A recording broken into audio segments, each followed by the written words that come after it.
Rencontre avec, dans la formule du vendredi soir, jusqu'à 19h30 pour voyager dans l'univers d'une personnalité. Aujourd'hui, un scientifique, chimiste, spécialiste des origines du vivant, conseiller maintenant de la présidente de la science, de la Cité des sciences de la Villette et du Palais de la Découverte, Claudie Aigneret, conférencier, écrivain, sportif, puisqu'à 77 ans, il ne manque pas une vague pour surfer du côté de Biarritz. Bonsoir Joël Deronay. Bonsoir. Quand avez-vous surfé pour la dernière fois ? Il y a à peu près 3 mois, au moment de l'automne, des belles vagues d'automne, avec le vent de terre. Mais c'est dingue ça. À 77 ans, vous êtes sur la mer comme ça. C'est une question d'entraînement, bon. Des régularités d'entraînement. On en reparlera tout à l'heure de la santé, etc. Mais pour entamer notre voyage dans votre univers, Joël Deronay, je vous laisse entre les mains de Jean-Mathieu Pernin pour le portrait. Eh oui, alors Joël Deronay, bonsoir. Bonsoir. Alors, ou devrais-je plutôt dire Coabunga, ce cri de ralliement des surfeurs hawaïens, mais également... Il fait le signe avec les mains. Et voilà, exactement. Des tortues ninja aussi, vous va à merveille, enfin davantage le surf que les tortues ninja, même si un scientifique comme vous doit être particulièrement intéressé par ce drôle de mélange entre une tortue et un ninja. Bref, Joël Deronay, 2 passions vous ont toujours accompagné, on l'a dit, la science et le surf. On peut vous dire que vous êtes un peu le Brice de Nice de l'éprouvette, mais vous surfez vraiment. Vous faites même partie des pionniers du surf en France, puisque vous glissez sur la vague basque, de préférence depuis 1957, ce qui à l'époque a le don sûrement d'énerver vos collègues chimistes, puisque vous arrivez au laboratoire en maillot de bain, entouré de filles, ne travaillant que sur la formule du monoeil, limite avec un cocktail servi dans une noix de coco. Oui, on comprenait mal le surf à l'époque, mais on saisit mieux pourquoi vous êtes parti aux États-Unis, en aucun cas une opportunité professionnelle, mais parce que vos collègues en avaient marre du slip de bain. Donc les États-Unis, ça a ravi, bien sûr, votre soif de connaissances, vous enseignez, revenez en France, où là, vous développez un nouveau don. Après le surf, la voyance. Et comme le surf, vous voyez vraiment, je vous assure, Joël Deronay, c'en est même effrayant quand on fait la liste. En 1975, vous publiez le livre Macroscope. Vous prédisez la révolution Internet et le dérèglement climatique. C'est vrai. En 1979, un autre livre, là, sur la malbouffe. En 1984, avec votre femme Stella Deronay, vous écrivez l'ouvrage Branchez-vous, militant pour un ordinateur dans chaque foyer. Non, vraiment, à côté de vous, je pense que voilà, Nostradamus semble aussi crédible qu'un garde du corps pour protéger la vie privée du président. Bref, vos livres sont attendus car, enfin, grâce à vous, on sait de quoi demain sera fait. Alors là, votre dernier ouvrage, Surfer la vie, comment survivre dans une société de fluides. Bon, rien qu'avec le titre, on sent que le futur sera un peu énigmatique. Je dois avouer, Joël Deronay, que je connais bien la Société des Fluides, puisqu'à France Info est particulièrement impliquée dans l'organisation des pots du vendredi soir, et qu'en effet, il y en a un qui se prépare. Voilà, savoir surfer pour éviter les employés en plein naufrage et arriver sans encombre jusqu'à la sortie. Si la société française ressemble à ça dans 20 ans, oui, je suis inquiet. Alors, ce qui est incroyable, Joël Deronay, quand on jette un œil sur votre vie, c'est le vertige, vraiment qu'on attend. Elle semble remplie et diverse. Avec vous, on ne s'ennuie pas. Vous savez presque tout sur tout. Vous pouvez à la fois expliquer la systémique et vous produire dans une vidéo sur Internet où vous expliquez pourquoi les pommes de terre ramollissent. Un succès fou quand vous ressortez cette anecdote lors d'une soirée tartiflette, j'ai essayé. Ou alors pourquoi les poissons ne gèlent pas. Anecdote toujours sympathique à ressortir quand on est bloqué sur une route de montagne au milieu d'une tempête de neige pour détendre l'atmosphère. Bref, malgré l'obscurité de notre époque, vous continuez à faire confiance à l'homme, à son génie, à sa passion. Bon, même si la vidéo la plus vue sur Internet en 2013, ce sont des Norvégiens chantant au costume de renard, vous avez raison, il ne faut pas cesser d'y croire. Portrait signé Jean-Mathieu Pernin. La systémique, il a prononcé non. C'est quoi la systémique ? C'est toute votre vie, ça, la systémique et la cybernétique. La systémique, c'est de regarder le monde dans sa complexité même. C'est-à-dire qu'on ne peut pas, comme Descartes, découper la complexité en petits morceaux séparés. On ne comprend plus rien, on n'arrive pas à les réassembler. La systémique, c'est de regarder les interdépendances entre les différents éléments, aussi bien dans un écosystème que dans un corps vivant, que dans la politique, que dans la société, que dans la ville. Dans la politique aussi. Bien sûr, la politique malheureusement ne regarde la complexité que par le petit bout de la lorgnette, c'est-à-dire en isolant, en séparant, alors qu'il faudrait la regarder d'une manière globale. La gouvernance, en fait, c'est gouvernance et cybernétique, si vous le savez ou pas, je vous le dis. Gouvernance et cybernétique ont la même racine grecque, Kubernetes, le gouvernail. Ah oui, donc c'est ce qui nous guide, quoi, en quelque sorte. Et l'épigénétique, c'est quoi ? Parce que là aussi, vous êtes un ardent défenseur de ça en ce moment. L'épigénétique, la différence entre la génétique et l'épigénétique, la génétique, c'est un peu comme une portée musicale pour faire un concerto, une symphonie, et l'épigénétique, c'est l'art d'avoir du talent pour exprimer ces notes de musique. Compositeur, quoi. Voilà, le chef d'orchestre, les musiciens. Donc l'épigénétique, c'est au-dessus de la génétique, c'est ce qui permet aux gènes de s'exprimer plus, moins, s'endormir, se réveiller. C'est sérieux ça, parce que les gènes, ils sont ce qu'ils sont, les gènes, on peut les faire travailler, vous dites les faire s'exprimer. C'est-à-dire on peut modifier les gènes par son comportement. Vraiment ? Absolument, bien entendu, c'est prouvé maintenant scientifiquement que la nutrition, l'exercice, le management du stress, le plaisir, la relation aux autres, fait que certains gènes peuvent s'exprimer plus ou moins et d'autres s'endormir. Donc c'est maintenant une science extrêmement sérieuse. C'est ça qui vous maintient en pleine forme et jeune après 80 ans ? J'essaye, mais il faut faire attention. Ça fait combien de temps que vous pratiquez ça, le sport, l'activité, la nutrition, l'alimentation ? Surtout sérieusement depuis l'âge de 30 ans. Ouais. Mais il y a aussi des problèmes héréditaires. Il faut faire attention aussi. L'hérédité de ses parents peut conduire par-dessus l'épigénétique à vous créer des problèmes de santé. Joël Dronet, c'est compliqué une vie comme cela à mener. On fait attention à ce qu'on mange chaque jour. Non, pas du tout. La prévention, c'est pas la privation. C'est le plaisir de voir les résultats sur soi. Donc quand on applique un certain mode de vie, on en voit les résultats tellement bien qu'on a du plaisir de continuer. Donc ça donne du plaisir. Comment on passe de la chimie à ça ? La chimie, c'est les molécules. Les molécules, c'est la base du vivant. Les protéines, l'ADN, ce sont des molécules. Donc, ce sont les molécules qui m'ont amené à m'intéresser à la complexité du vivant et avoir écrit un livre sur les origines de la vie à l'époque. Et surfer la vie. Alors, on en parlera tout à l'heure de surfer la vie parce que vous avez invité un surfeur. Juste un mot sur le numérique. Vous avez été désigné en 2012 personnalité numérique de l'année. Quel bénéfice allons-nous tirer du numérique ? Alors, le numérique, pour beaucoup de monde aujourd'hui, c'est surtout le téléphone, le smartphone, la communication, les SMS. Les réseaux sociaux. Les gens qui veulent vous écrire en direct peuvent le faire. Hein. Les SMS et les vidéos qu'on s'envoie. Mais moi, je pense que ça va aller beaucoup plus loin que ça. Le numérique, ça va être la fusion entre le mécanique et le numérique, la voiture intelligente, la fusion entre le numérique et la maison qu'on pourra télécommander à distance. Le numérique, c'est la fusion aussi avec le biologique, c'est ce qu'on appelle la e-santé, c'est-à-dire le fait de pouvoir, avec des outils non plus portables, mais métables. Je pense que les outils métables vont être plus importants que les smartphones dans les 10 ans qui viennent. C'est quoi les outils métables ? Les outils métables, c'est par exemple les LRA, qu'on appelle les lunettes de réalité augmentée, c'est-à-dire les fameuses Google Glass, dont on parle beaucoup. C'est sérieux ça vraiment ? Ah, mais c'est très très sérieux.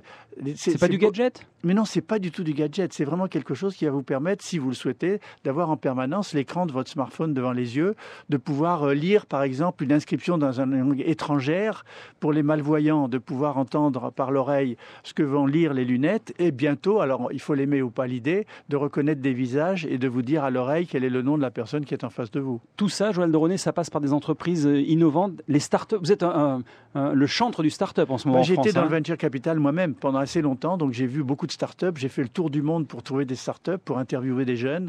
Et donc vous participez à un challenge là. On peut s'inscrire jusqu'au 29 janvier, je crois, pour gagner un challenge. Qui s'appelle les 25 meilleures startups. Ouais. Challenge, Tomorrow Challenge, le challenge de demain. A été lancé, la conférence de presse a été lancée hier au Palais de la Découverte. Et donc je participe beaucoup à ça parce que je crois énormément que les innovations du futur, donc la croissance des entreprises, le partage des richesses, dépendent de l'innovation et surtout de la génération des jeunes qui ont une culture du partage beaucoup plus que leurs parents. Mais la société, Joël Dronet, il faut quand même de la production, il faut aussi des voitures, des choses plus lourdes. En industrie, il n'y a pas que les startups qui vont faire vivre l'économie. Il y a les deux, il y a le lourd, mais il y a aussi les imprimantes 3D, par exemple, qui vont permettre de fabriquer des quantités d'objets différents d'une manière décentralisée. Donc il y aura la production centralisée, on en aura toujours besoin, et les productions décentralisées reliées en réseau les unes avec les autres.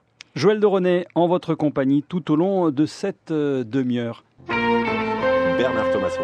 Rencontre avec Joël Dronet, spécialiste de la longévité, des origines du vivant. Votre dernier livre, Surfer la vie, aux éditions Les Liens qui libèrent, que j'ai entre les mains, sous-titre « Comment survivre dans la société fluide ».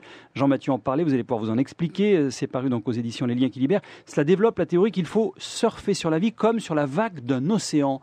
Oui. Pourquoi et comment ? Parce que la métaphore du surf, c'est de s'adapter en permanence, anticiper. La vie, c'est une vague. La vie, c'est un flux.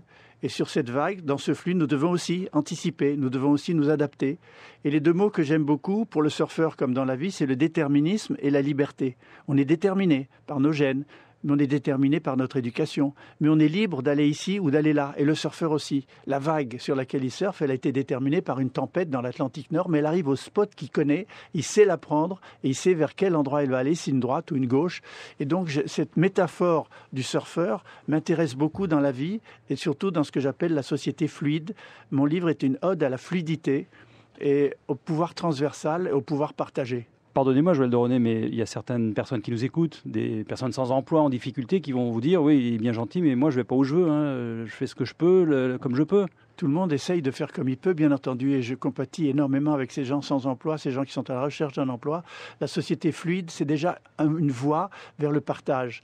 On va de plus en plus vers la société collaborative. Vous avez vu, il y a de plus en plus de jeunes qui se mettent entre eux pour partager des voitures, partager des appartements, partager de la nourriture, partager toute une série de savoirs. Et donc, je pense que la société collaborative, c'est une chance pour que les gens puissent s'entraider et pas seulement se référer à en haut de la pyramide, le gouvernement, les institutions, les entreprises. Donc, le pouvoir de l'aide entre nous, c'est ça pour moi la société fluide. Pour parler surf, le vrai cette fois-ci, sur la mer, nous accueillons dans ce studio Maxime Mladenov, président du Surf Club de Paris. Alors ça, quand Joël de René m'a dit « je veux inviter Maxime », et que j'ai découvert qu'il y avait un surf club à Paris, vous surfez, alors vous le dites souvent j'imagine, mais sur la Seine ou vous faites quoi? Non, bonsoir, non, c'est la question qu'on me pose tout le temps. Alors vous surfez sur la Seine, bon c'est pas très drôle. On surfe. Vous êtes frustré au contraire, ouais. Ouais, un peu. On surfe généralement donc de la Bretagne jusqu'au Pays Basque, les week-ends en fonction des prévisions. Voilà, on part très souvent en Vendée, par exemple. Mais c'est un club important. Il y a beaucoup de surfeurs à Paris, parce que c'est ça qui m'étonne. Je veux dire qu'il y a un club de surfeurs à Nantes, au Pays Basque, sur l'Atlantique. Il y a beaucoup de surfeurs à Paris parce que, bon, déjà, il y a les surfeurs parisiens, mais il y a aussi beaucoup de gens qui sont surfeurs et qui sont venus de province pour travailler en Île-de-France. Donc, ce genre de structure, en fait, de club de surf, permet aux personnes de se réunir et de passer du bon temps sur la côte les week-ends. Vous êtes également photographe, caméraman, spécialisé dans ces questions-là, enfin dans ces images-là de surf? Je suis photographe et caméraman de surf, je couvre certains events en France. Des grands événements, donc oui, les compétitions du Tour Pro. Alors il a surfé, moi j'ai surfé avec lui. Je vous laisse dialoguer ensemble puisque c'est votre invité. Il a surfé à l'île Maurice. Moi, j'ai vous êtes mauricien d'origine. L'île Maurice avec mon frère Arnaud. Oui. On a surfé ensemble. Il a surfé à Hawaï, surfé en Australie. Non, pas en Australie, non, c'est au Japon. Au Japon. Japon, pas l'Australie. Et bien sur toute la côte atlantique et un peu en Espagne aussi, parce qu'il y a des belles vagues à Mundaka et dans des endroits comme ça. Donc les surfeurs, c'est une grande tribu. On se retrouve et on est passionné par la glisse en général. Parce qu'il y a c'est vrai ce que disait Jean-Mathieu, le petit salut du surf. Là, comment Jean-Mathieu? Kawabunga, oui, bien sûr. Ouais. Et le signe, alors voilà, il y a le pouce et le petit doigt. C'est le signe qu'Obama a fait quand il a été élu et que l'orchestre hawaïen est passé devant lui. On l'a vu à la télévision faire ce signe. Ouais. Vous surfez, vous êtes membre de son club?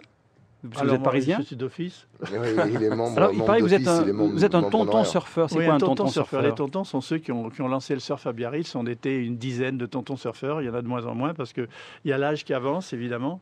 Donc les tontons surfeurs sont vraiment les pionniers du surf à Biarritz en 57. Un des premiers en France. Un des premiers. Ouais. C'est né comment le surf, Maxime Mladenov? C'est dans ces années-là, les années 60? Non, le surf, on dit qu'il vient d'Hawaï, mais d'autres recherches disent que le surf vient du Pérou. Il y a très longtemps, donc voilà, le surf a été découvert par le capitaine Cook à la fin du XVIIIe siècle. Voilà, mais il avait des gravures et des récits dans son journal de bord. Oui, certains peuples, c'était une épreuve entre les rois. C'était une épreuve de ceux qui allaient surfer les plus grosses vagues. C'était un côté très machiste, ceux qui prenaient les plus grosses vagues et ceux qui auraient le droit de prendre les plus belles femmes et de régner. Parlez-moi justement, puisqu'on parle de belles vagues, parlez-moi de celle qui se forme au large du Pays Basque, la Bellara. Elle se forme souvent, Maxime Mladenov? Parce qu'on l'a vu les images là ces temps-ci, elle était énorme. Il faut que les dépressions soient très importantes pour que la vague puisse se former, oui. Donc on a des prévisions avec la tempête Hercule. Alors, ce qu'il faut dire, c'est que le numérique, encore une fois, nous aide énormément parce que maintenant, avec les satellites et le numérique, on a des prévisions à une semaine, voire à 10 jours, d'une précision extrême. C'est ce que dit Maxime. Depuis Paris, les gens peuvent décider d'aller un week-end à tel endroit parce que les vagues arrivent. Donc, pour que Bellara brise, il faut à la fois un swell, c'est-à-dire une grosse houle de nord-ouest. Il faut une grosse houle de sud-ouest qui se croise avec elle. Il faut une marée basse parce que c'est un récif qui est il est à 4-5 mètres sous l'eau. Et il faut un vent de terre. Si ces conditions sont réunies, à ce moment-là, on peut même tellement prévoir que pour le 7 janvier, quand il y a eu ces vagues de 25 mètres de haut, Shane Dorian, qui est un Américain, est venu des États-Unis surfer à Bellara, sachant que les vagues allaient être au rendez-vous. Oui, il habite à Hawaï, donc. Ouais. Ah oui, c'est pas à côté. Vous faites ça, vous surveillez sur votre ordinateur là où il y a des belles vagues pour partir le week-end? On surveille tous les 2 jours. Et vous l'avez affrontée celle-là, la Bellara? Non, moi je surfe maximum 2 mètres. Vous savez, quand on habite à Paris, On ne surfe pas ce genre de vagues. Hein. Enfin, il faut s'entraîner tous les jours et il faut passer beaucoup de temps dans l'eau. Par exemple, vous, Joël de René, vous surfez souvent. Là, vous m'avez dit tout à l'heure, la dernière fois, c'était il y a 2-3 mois, mais dans l'année, c'est quoi? C'est tous les 3 mois, tous les 6 mois beaucoup l'été, c'est des week-ends.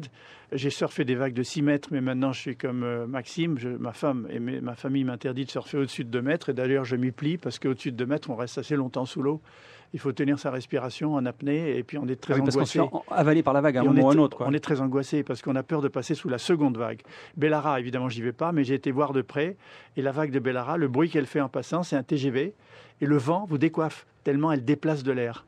Le surf est-il accessible à tout le monde? Parce que vous avez l'air de dire on surfe sur la vie, c'est un sport formidable qui permet d'affronter la vie, Joël de René, mais il faut des qualités physiques quand même, Maxime Ladenov. Il faut des qualités physiques, mais après, tout dépend dans quelles conditions on démarre. Si on démarre sur des petites vagues dans une mer plutôt calme, sans trop de courant, donc c'est accessible. Il y a beaucoup de gens qui disent moi j'ai essayé le surf, c'était un cauchemar parce qu'ils ont démarré dans une mer. On peut commencer à tout âge? Comment? On peut commencer à tout âge? On peut commencer à tout âge, oui. Avec des planches molles, voilà. Avec des planches souples, avec un casque. Moi je recommande beaucoup de mettre des casques en surf comme en snowboard. Il faut des qualités spécifiques, il faut être tonique, le sens de l'équilibre, il faut être tonique, il faut avoir le sens de l'équilibre et surtout, je pense qu'il faut être persévérant. Il faut être persévérant. Jean-Mathieu Pernet, vous êtes resté avec nous. Je sais que vous êtes un surfeur, vous ne le dites pas, mais c'est vrai. Un petit peu. Mais alors, d'ailleurs, justement, vous en parlez, il y a des destinations, vous parliez du surf club à Paris. Vous savez qu'il y a des destinations en surf qui sont assez étonnantes. Par exemple, en Irlande, on surfe en Irlande, par exemple. Et les gens n'imaginent pas. C'est vrai qu'on parle toujours du surf sur la côte basque, Hawaï, des choses comme ça. Aussi. En Cornouailles, on peut surfer en Cornouailles. Et même aux îles Lofoten, en Norvège. Voilà, là où il fait plus froid, on n'imagine pas, mais vous êtes bien équipés. Moi, j'avais une question pour vous, parce que vous parlez beaucoup du futur, en fait, Joël de René. Et c'est vrai que le 19 août dernier, le gouvernement français faisait sa rentrée en se réunissant pour un séminaire ayant pour thème la France en 2025. Tous les ministres étaient très optimistes. Le ministre de l'économie disait que dans 10 ans, ça serait réaliste de parler sur le plein emploi. Manuel Valls rêvait d'une police 3.0. Il y avait le Jean Pisani-Ferry, le commissaire général chargé de la prospective en France, qui était un peu moins optimiste. Mais vous savez, quand on parle du futur, moi je me souviens quand j'étais petit, on disait toujours en l'an 2000, il y aura des voitures qui volent. Est-ce que finalement, le futur n'est pas toujours décevant? D'abord, je vais vous reprendre cette phrase de Woody Allen, parce que les gens me disent, Joël de René, pourquoi vous êtes tellement passionné par le futur? J'ai dit, c'est parce que c'est là où je vais passer le reste de ma vie. Donc ça m'intéresse de construire le futur avec les autres, et plutôt que de le prévoir. Je trouve que c'est plus intéressant de construire le futur plutôt que de le subir. Or, ce qui est assez remarquable, ce qui a été fait assez récemment quand même, avec les 34 filières qu'on a lancées dans le ministère du Développement productif, avec le rapport de Anne Lauvergeon sur Innovation 2030, c'est qu'on commence à se préoccuper du long terme. Et le long terme conditionne le moyen terme et le court terme. Donc il faut avoir un horizon, il faut avoir une ligne, il faut avoir une trajectoire pour que les personnes puissent se parler, échanger et innover. Parce que l'innovation, ça pour moi c'est très important, c'est pas seulement l'innovation isolée dans un cerveau ou un produit, c'est des systèmes innovants. Internet, c'est un système innovant. Le GPS de votre voiture, c'est un système innovant. Ce n'est pas une innovation. C'est fait d'un écran tactile, c'est fait d'un satellite, c'est fait d'une fréquence spéciale. Et donc, là, on revient à la systémique. Inventer des systèmes innovants nécessite une approche systémique. Et donc, une collaboration, une entente, une entraide, un partage. Votre futur, à vous, Maxime Ladenov, c'est quoi? De devenir caméraman professionnel, puisqu'on a bien compris, vous ne voulez pas affronter les vagues de 15 ou 20 mètres, mais peut-être à l'image à ce moment-là? Avec des drones. Mon avenir, ce serait peut-être le drone, mais la photo, la vidéo et surtout m'installer à Hawaï. Ouais. C'est un endroit que j'affectionne particulièrement, que je connais très bien. Je couvre pas mal d'events là-bas. Event surf. Voilà, vous avez monté un projet d'émission sur le surf. Alors s'il y a des gens qui nous écoutent, des producteurs, peut-être que oui, j'ai un contact avec vous, ça peut vous intéresser. Un format d'émission qui s'appelle Inside Surfing et qui prévoit de couvrir le surf à 360 degrés avec 12 à 16 émissions par an dans un format idéalement de 26 minutes. Bon, on vous souhaite bonne chance dans ce créneau-là. Merci en tout cas d'être passé saluer Joël de René. Maxime Ladenov, président du Surf Club de Paris. On va continuer dans votre univers, Joël de René. Voici un groupe que vous adorez et que vous écoutez souvent, Dire Straits.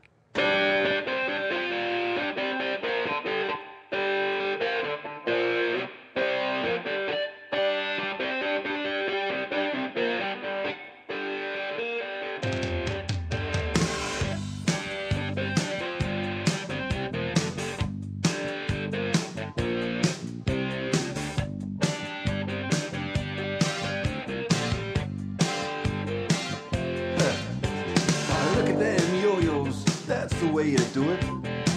You play the guitar on the MTV. That ain't working. That's the way you do it. Money for nothing and your chicks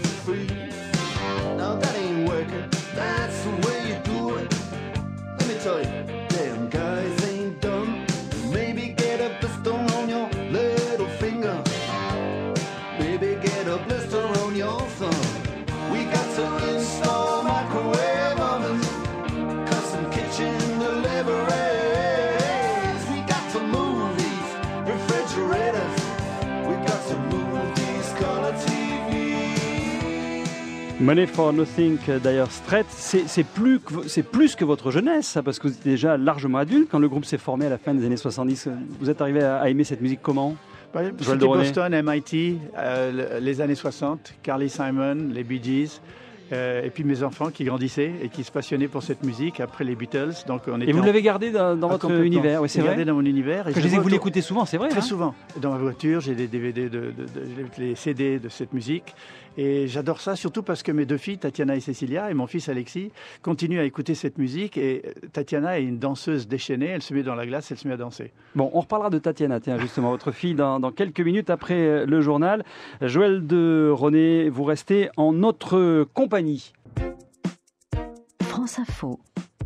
Rencontre avec Joël de René depuis presque une demi-heure maintenant, un petit peu plus. Racontez-moi, Joël de René, les blagues que vous faisiez avec votre fille Tatiana au téléphone. Il paraît que vous étiez des... Tatiana est une grande blagueuse et mon frère Arnaud, qui a disparu. 30 ans d'ailleurs, on peut le dire cette année. 30 ans, l'année prochaine, en novembre 2014. Véli Planchis disparu au large de la Taïwan. Chine et Taïwan. Ouais. Il faisait des blagues, il nous a appris des blagues extraordinaires. Avec Tatiana, ce qu'on adorait faire, c'était téléphoner à deux personnes qui se connaissaient mais qui ne s'aimaient pas beaucoup, mais inverser les téléphones. Avec deux téléphones dans la maison, mettre le haut-parleur de l'un dans l'écouteur de l'autre et d'écouter ce que les gens se racontaient en disant mais c'est toi qui m'as appelé. Non, mais pas du tout. Écoute, franchement, qu'est-ce que tu racontes? J'ai reçu Tatiana de René, votre fille, écrivain célèbre dans le monde entier maintenant. Au tout début de notre émission en septembre, voici ce qu'elle disait notamment à propos de vous. J'ai une famille, j'ai des enfants, j'ai une vie Tiens, normale. La famille, ça tient quelle place dans votre vie? Place numéro 1. Et c'est vrai que quand vous étiez adolescente, vous fomentiez avec votre père, vous concoctiez des blagues pour faire râler votre mère? En fait, on faisait des blagues au téléphone avec mon père. Et on en fait toujours d'ailleurs. Ah bon?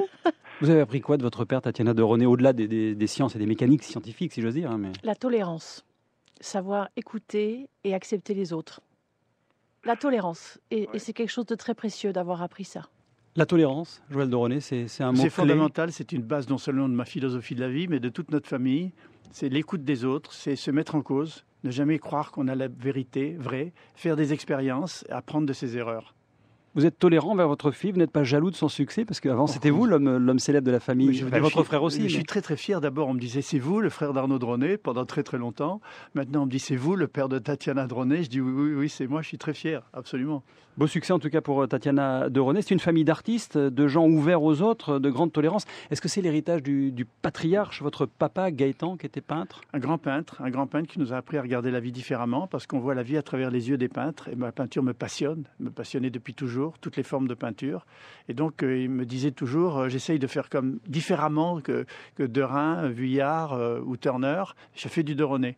Et donc, cette notion d'être soi-même et d'être original m'a toujours influencé, notamment en sciences. Tatiana, votre fille, vous a aussi appris à tweeter. Alors, on le sait depuis 2-3 ans, vous êtes un fan du tweet. Là, vous avez tweeté tout à l'heure, je vous ai vu.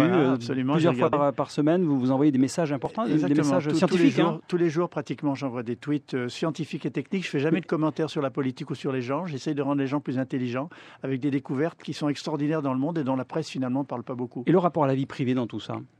On parle du numérique, la vie privée, il y a un risque ou pas? Oui, bien sûr, il y a un risque énorme. Il y a un risque énorme. Snowden et la NSA, c'est un tout petit exemple de ce qui va arriver.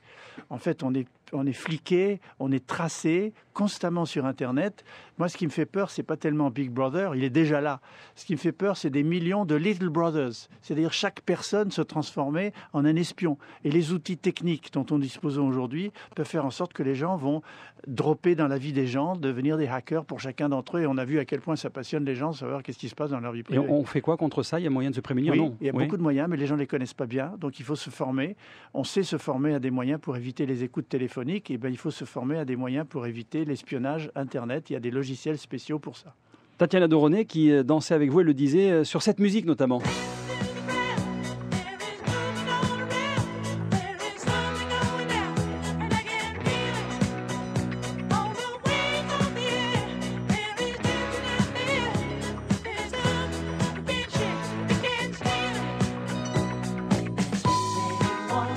Saturday Night Fever, les Bee Gees, c'est plus de votre âge, Joël de René, quand même encore? Si, toujours, parce que la musique reste absolument indestructible. Et on continue à danser cette espèce de pas bizarre qu'il faisait dans le fameux film Saturday Night Fever. John Travolta. Et moi, j'imite John Travolta. C'est vrai? Oui. Bon, vous nous ferez une petite démonstration tout à l'heure. Joël de René, qui reste en votre compagnie. Dernière séquence, dans un instant, nous parlerons philo. Bernard Thomasson.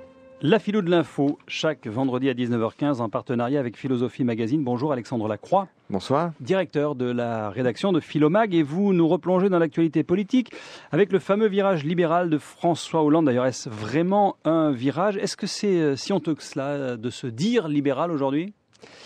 Justement, c'est ça qui est intéressant. Donc, mardi dernier, lors de sa conférence de presse, François Hollande a fixé le cap pour la fin de son quinquennat. Donc, on connaît le contenu des mesures phares.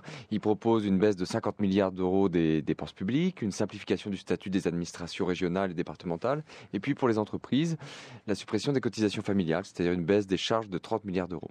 Donc, cet allègement du coût du travail, c'est bien, bon, rappelons-le, c'était une demande directe du MEDEF. Du patronat, oui, c'est ça. Alors, ça veut dire que c'est pour ça qu'on parle d'un virage libéral de François Hollande, enfin, alors, voilà, entre guillemets, le virage. C'est ce que à l'issue de la conférence de presse, c'est la question que lui ont posée évidemment les journalistes. Est-ce que c'est du libéralisme cette affaire? Et il s'est défendu d'être un social-libéral. Ce qu'il a dit, c'est qu'il était un social-démocrate.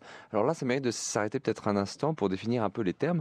Qu'est-ce que c'est que la social-démocratie? Et qu'est-ce qu'un social-démocrate? La social-démocratie, c'est un modèle qui s'est mis en place en Allemagne dans la deuxième moitié du 19e siècle et qui consiste à passer des compromis. Les sociodémocrates, ce sont des hommes politiques progressistes, de gauche éventuellement, qui acceptent les règles de l'économie de marché, qui acceptent la propriété privée, mais qui prônent une négociation serrée entre les syndicats et le patronat. Alors pour que ça marche, la social-démocratie, il faut deux choses. Il faut d'abord des syndicats puissants, et puis ensuite il faut des syndicats qui sont dans une culture de la négociation avec la direction. Donc évidemment, c'est pas toujours le cas en France. Mais non, on n'a pas cette structure syndicale en France. Alors François Hollande a quand même annoncé une contrepartie, c'est-à-dire qu'il a dit qu'en échange de la suppression des cotisations familiales pour les entreprises, il allait demander aux entreprises d'embaucher. Et ça, c'est un peu surréaliste. Il a même dit qu'il allait créer un observatoire des contreparties. Mais comment on fait concrètement? On offre 30 milliards d'euros aux entreprises, mais de l'autre côté, on va les forcer à engager 500 000 personnes. Comment on va faire? Renault, Alcatel vont devoir embaucher au prorata de leur poids dans l'économie nationale. On ne sait pas très bien comment tout ça peut marcher. Alors, ce qui est amusant, finalement, c'est que cette petite expérience montre qu'en France, on ne peut pas se dire libéral quand on est un homme politique. C'est honteux, c'est sale, c'est une chose qui ne se dit pas. Et du point de vue philosophique, en fait, c'est assez étonnant. Parce que si vous remontez au siècle c'est pour ça qu'il ne l'a pas dit, Lumières... François Hollande. Comment? C'est pour ça qu'il ne l'a pas dit, lui. C'est pour ça qu'il ne l'a pas dit. Non, le il mot a dit libéral, je suis social-démocrate, ouais. Ce qui n'est pas vrai, puisque je viens de vous expliquer que c'était autre chose, la social-démocratie. Mais c'est très bizarre, cette honte à se dire libéral, parce que le libéralisme, d'ailleurs, le mot a été inventé par un philosophe, Mène de Biran, un philosophe français, en 1818. Et dans son esprit, c'est une doctrine qui est en faveur des libertés, de la progression des libertés. Et le libéralisme, c'est la grande philosophie du siècle des Lumières. Et tous les progressistes, tous les révolutionnaires se réclament du libéralisme contre la séparation des ordres, contre les privilèges de l'aristocratie, contre la morale imposée par l'Église. Donc le libéralisme, au départ, et jusqu'en 1848, jusqu'à l'échec de la Révolution de 1848, c'est plutôt de gauche en France. Et donc, d'ailleurs, ce sens-là est resté aux États-Unis. Quand un Américain se dit libéral, ça veut dire qu'il est à gauche du Parti démocrate. Ça veut dire qu'il est complètement à gauche de l'échiquier politique américain. Donc ça veut dire qu'en France, on est dans une situation très bizarre où il y a un divorce entre la gauche, entre le socialisme et puis le libéralisme. Et voilà. Et résultat, c'est un peu une catastrophe parce que tous les hommes politiques français aujourd'hui sont des libéraux. Mais personne ne le dit. Voilà, ils sont des libéraux dans la mesure où ils ne remettent pas en cause l'économie de marché ni la propriété privée. Ils ne sont pas proudhoniens, ils ne sont pas marxistes. Ils sont libéraux, mais ils ne le disent pas. Alors, résultat, les électeurs ont l'impression d'une vaste supercherie. Ils ont l'impression d'être dupés.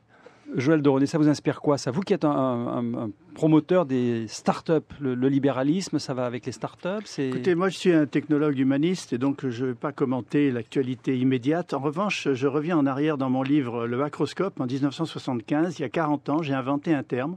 Dans la conclusion de mon livre qui s'appelle Notes de voyage dans l'éco-société, j'ai créé le terme d'écosocialisme. C'est-à-dire que l'écologie et l'éco, le terme éco, c'est de laisser à nos enfants une terre digne d'eux, de ce qu'on voudrait leur laisser. Et socialisme, c'est le partage des connaissances et le partage des richesses. Donc ce mot écosocialisme est repris par beaucoup de gens. Évidemment, personne ne me cite, mais je suis très content de l'avoir inventé parce que je trouve qu'il a une portée très forte aujourd'hui. Et les philosophes vous accompagnent beaucoup dans votre parcours, dans vos recherches? Beaucoup. Je parle avec beaucoup de philosophes. Évidemment, je fais partie du groupe des 10. Vous lisez Philomag, par exemple, d'Alexandre? J'écoute ce qu'il dit. Je lis Luc Ferry, je lis André Comte-Sponville, Edgar Morin, bien entendu, Michel Serres. Ce sont des amis, ce sont des gens que je connais, que je suis beaucoup, auxquels je contribue. Et on a lancé l'année dernière, on va le refaire le 5 juin, le forum Changer d'air, accent grave RE, justement pour montrer comment des jeunes se rencontrant avec des gens de 75 ans, comment la génération du groupe des 10, la génération d'Edgar Morin, des Michel Serres, des Henri Atlan, peut contribuer à co-construire leur futur. Ils nous disent, je ne veux plus subir le futur qu'on nous propose,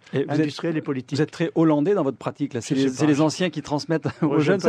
J'aime pas les étiquettes. Non, mais c'est son truc, là, les anciens qui vont aider les jeunes. Merci Alexandre Lacroix, Merci. directeur de la rédaction de Philosophie Magazine, notre partenaire, la philo de l'info, à réécouter sur le site franceinfo.fr. Notre rendez-vous touche à sa fin. Joël de Ronet, comment vous voyez l'avenir de la France? Est-ce que vous êtes optimiste? Et j'ajoute une question de Benoît qui nous écoute en direct par Twitter. Il utilise les moyens technologiques. Il dit: que peut apporter la vision globale et systémique que vous prônez, Joël de Ronet, à la médecine moderne? Alors c'est deux questions. D'abord, Avant la médecine, je dirais que la vision globale et systémique peut donner envie du futur. Et c'est ça que j'essaye de faire. À la fois il ne faut pas avoir peur du futur. À la fois à Universcience avec Claudie Nuret vis-à-vis des jeunes. Avoir envie du futur. Comprendre d'abord la complexité. Avoir envie du futur, le vouloir, si possible l'aimer et le construire ensemble. Donc voilà ce que peut apporter l'approche systémique. En médecine, la systémique peut avoir une très grande importance parce que plutôt de diviser le corps humain en de multiples spécialités, je ne vais pas les citer, on les connaît toutes, la vision globale de l'homme dans son environnement, dans sa famille, dans sa psychologie, dans sa volonté de faire ou de ne pas faire, a un rôle fondamental sur les types de maladies que les personnes ont, même si les gènes dont on a hérité font qu'on peut arriver avec une catastrophe qu'on n'a pas du tout prédit, même si l'épigénétique peut nous aider à combattre certains mauvais gènes, entre guillemets. Autant Donc, essayer d'éviter, quoi, en voilà. ayant une bonne vie. C'est vrai qu'on baigne dans une atmosphère au quotidien et tout ça joue, quoi, forcément. Tout ça joue. On peut réduire les risques. Je ne dis pas qu'on les élimine, pas du tout, mais on peut les L'optimisme, réduire. c'est important aussi. Je sais que vous êtes pour l'optimisme. Il faut Oui, mais je trouve que optimiste ou pessimiste, c'est une vision binaire de la nature. Edgar Morin emploie ce mot, il dit « je suis un opti-pessimiste ». Moi, je dis « je suis un optimiste inquiet, un pessimiste serein ». Donc, je crois que c'est la complémentarité qui est importante entre l'un et entre l'autre, selon les cas. Et la musique, évidemment, on l'a compris, vous aide à profiter de cette vie et à prévenir votre santé et le futur. Votre dernier choix musical, Carly Simon, et cela s'appelle « You're So Vain ». And one of them was me. I had some dreams, they were clouds in my coffee, clouds in my coffee. And you're so vain. You probably think this song is about you. You're so vain. I'll bet you think this song is about you. Don't you? Carly Simon, le site internet de Joël de Ronet s'appelle carrefourdufutur.com avec des tirets, carrefour-du-futur.com. Pour ceux qui n'ont pas lu son livre, oui, www.deronet.com. voilà, www.deronet.com. Il y a aussi le livre, le site surferlavie.com. Et le livre, pour ceux qui ne l'ont pas lu, aux éditions Les Liens qui libèrent, il est encore temps. Merci Joël de Ronet. Merci de votre invitation. Émission à télécharger sur tous les sites de podcast en s'abonnant à Rencontre avec, également sur la nouvelle application de France Info. Vous pouvez aussi la réécouter sur franceinfo.fr, le site internet, ou sur mon site bernardthomasson.com.